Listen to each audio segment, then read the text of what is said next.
I've lived more in my head than I have in real life. And this is really important for someone who is creative to not allow this to get out of control. For example, I have lived more scenarios in my mind today than I will actually live today. Like our brains are always going. And I think the real big downside to that is that if you're having a hard time, you're going to live out all of those negative scenarios, all of the worst possible outcomes, and you're going to live that all day. And you're going to live in your head more than you are in real life.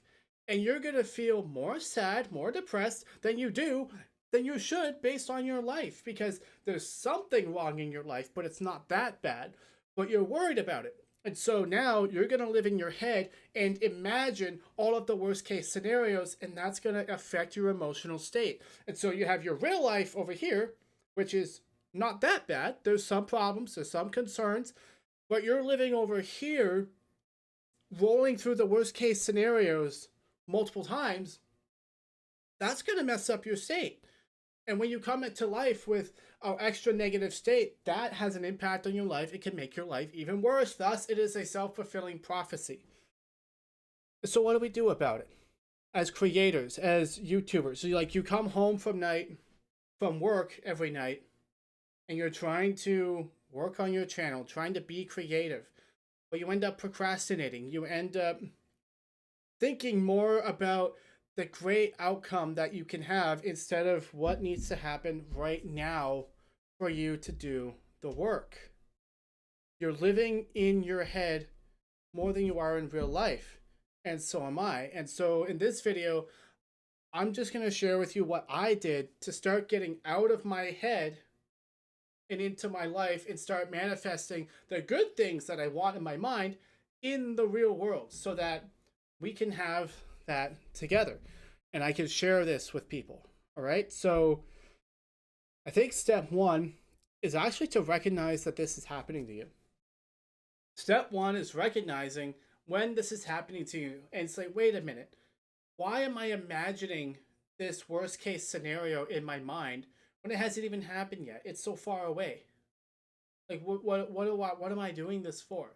You recognize that this is happening. And then the next part is to consciously write a different story and say, you know what? I think I'm going to write this story. And I want to move towards that story based on what I'm doing today. And this goes a long way when it comes to dealing with my ADHD. You know, your ADHD might be a little bit different than mine, but this goes a long way dealing with my ADHD and how it holds me back from being creative. It holds me back from my dreams and it holds me back from building out my YouTube channel and being successful. And, you know, I've had some success. You know, if you're stuck in that small YouTube channel hell of like less than 100 subs, you know, I have managed to get 2,955 subs so far, and it's pretty cool. This is a channel that I have with my uncle, and we are monetized. You know, 2,000 hours of watch time in like the last 28 days, 31,000 hours of watch time in total. It's pretty cool. And you can see when I started working with him, right? It's right here. So it's right here. That's pretty cool. If you're interested in some help, like just getting your channel off the ground, link is in the description. But even if you join my free community and start taking in the free course, that's better than most people's paid courses. I'm not selling a course. I'm just giving it away for free. And trust me, it's better than some that you'll buy. Even if you get that for free, you still need to start being present and living in the real world and paying very close attention to what is keeping your attention. Pay attention to where your attention is going. A simple example of this might be closing all of the tabs on your laptop every night and only opening the one tab that you're going to need to do the task when you get home from work the next day. It can be as simple as that. You can put your phone away somewhere. You just pay attention to where your attention is going and what's pulling your attention away. You do this, and you'll be able to build out a system that allows you to actually get things done. You know, this is not some cheap 10 tips to be more productive. No, I'm trying to go deep here and say, hey, listen, we're living in our minds too much, and that is causing the overwhelm, and that is causing us to be disoriented and distracting us, and it's distracting us from writing down and picking the one task that we need to do tomorrow, and then creating an environment that makes it easy for us to do the task. We're being distracted by living in our minds more than we should be. We're worrying about the future too much. We're imagining this and that. We're imagining people judging us. We're imagining the horrible feeling we'll get when people, when people have negative comments on our videos and say, you suck, get off the internet, blah, blah, blah, or something even worse. We're too busy living in our heads imagining those things. So arrest that. Acknowledge it, see it, pull it back. Say, no, I'm not living in a fictional reality that will never actually come true, while my real reality isn't the one that I want to live in. You can dream good things. Dream things that inspire you to do the work. Don't dwell on the bad things. It's very, very important. Now, this sort of loops back to a more intricate and interesting side of having ADHD that I've experienced, at least. If you're interested, I have the distractibility type of ADHD, so I'm not hyperactive.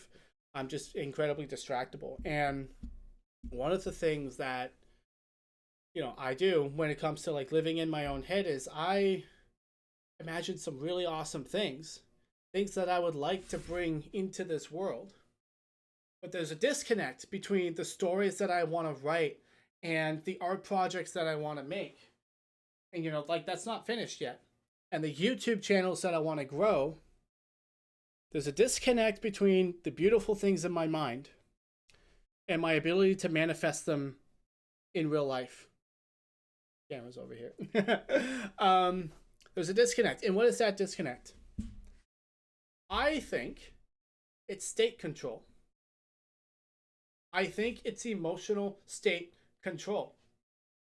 I think the disconnect between all of the creativity that's trapped in my mind, where I'm living because I can't live it in the real world. I have to live it in my mind.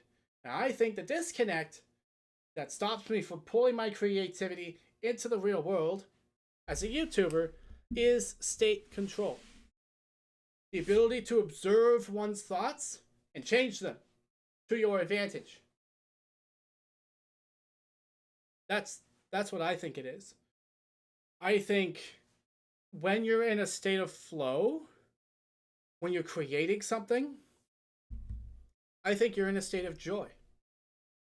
Seeking and pursuit. There's no judgment there. There's no self-doubt there. There's no self-hatred there.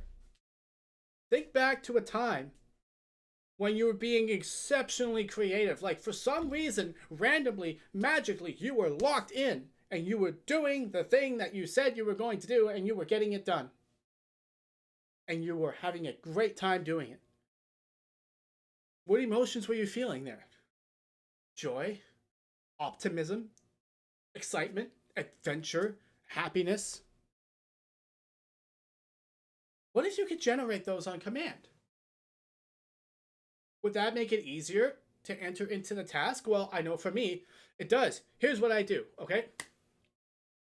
Number one is you have to simplify the task for today. The reason that I'm now recording my 5th YouTube video this evening, this is the 5th video I've made this evening, okay?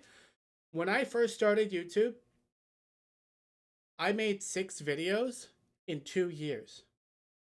I'm about to beat that record in one night. Okay?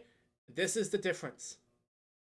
I have figured out how to operate state change into the task so that I don't need to procrastinate to make myself feel better. When I go into the task and I feel unworthy of creativity and I feel unworthy of the dream that I want to make in the real world, what do? I feel bad. I feel unworthy. And so I watch a YouTube tutorial on how to do YouTube to make myself feel better. Oh, I'm doing research. When I step into the task with a feeling of unworthiness of my dream, maybe a bit of shame for not having done enough in the past, I get all antsy and it's like, I don't know. Maybe I start second guessing. Is this title good? Is this that? Maybe I should go for a walk and clear my head. Oh, I gotta use the washroom. Oh, I should make dinner first. Oh, I should watch another YouTube tutorial on how to actually do YouTube. And nothing gets done. But when I approach that task with optimism, with joy, and with clarity, by God, that thing gets done. The difference between living in your mind with all of your creative energy over here and actually living in the real world with the creativity that you manifested in the real world is state control. Your ability to put yourself in the emotional state required for you to do the task with enthusiasm and not stop until the work is done, that's the game. That's what you need. Okay, so here's how I do this. Okay, use if useful. You may have to discover this for yourself. I only have one task. Tonight on my calendar, I can actually show you on my phone right now. On my calendar, let's see. Today, there's one thing on my calendar. You see that? One thing. And that one thing is record 7 long vids for my ADHD YouTube channel. I'm on 5. And notice I've gone for a walk. I've gone out and enjoyed the beautiful summer evening and talked with my parents in between takes, in between videos. But I'm still riding that emotional state so I can just slip right back into it. I wasn't distracted. I was enjoying my life. I was loving my parents. I was loving the weather. I went for a walk. Good for my health, good for my soul, good for my mind. I come back to my room, still in the same state, boom, right back into it. Number one is having just one thing to do. You gotta defeat overwhelm by just not allowing it to exist. If I got 10 things to do this evening, I wouldn't be doing this right now. I'd still be trying to decide what to do this evening. And thus, the key to not procrastinating on one thing is to actively give yourself permission to procrastinate on a whole bunch of other stuff. So we can use our chronic procrastination abilities to our advantage. Instead of that, it's like, oh, I need to do this and that and that and that. You can say, actually, I want to procrastinate all of those things except for that one thing. Because that one thing, get it all done, and that'll be good. And that will make an impact. I'm going to record 7 videos tonight, and then I'll have a whole week's worth of content on this channel. Done. Right? And because I'm in the flow state from recording, it'll be easy for me to make the thumbnails because I'm already high on the energy. Right? And that's the other thing. When you're entering into the task, you know you have to raise the energy in order to get into it. When you come out of the task, you're like, yeah, I did it. That's great. But when you get into the task, you're like, oh, I'm stuffed. Just had dinner. I'm tired. Work was a long day. You know, you got to be able to raise your energy and control your state before you get into the task so that you bulldoze your way into it and you don't stop. Another thing I do is I take care of myself. I watch what I eat. I rarely drink anymore. I don't eat fast food. I don't poison my brain with stuff. I try to keep my body healthy and happy. And I'm losing weight. I'm on the keto diet. I feel great. Also, moving with speed and purpose. Having nothing in your way is very important. Also, environment. I knew there was only one thing that needed to do. I came in, I closed all the tabs. And I opened the one tab that was required to start the work, and that was ChatGPT. I wrote out all the titles, got the titles into a doc, and now I have the doc here, and I'm just ripping through the videos one by one. And that's it. I'll make a more in-depth module about this on my channel. But if you want to stop living in your head and living in the real life, the key is state change. You gotta be able to change your state on command. Your emotional state, that is. And that's what I believe. And that's how I got, at least I think that's how I'm gonna be successful anyways. And if you want to watch my journey, hit the subscribe button. Love y'all, and I'll see you later. Cheers.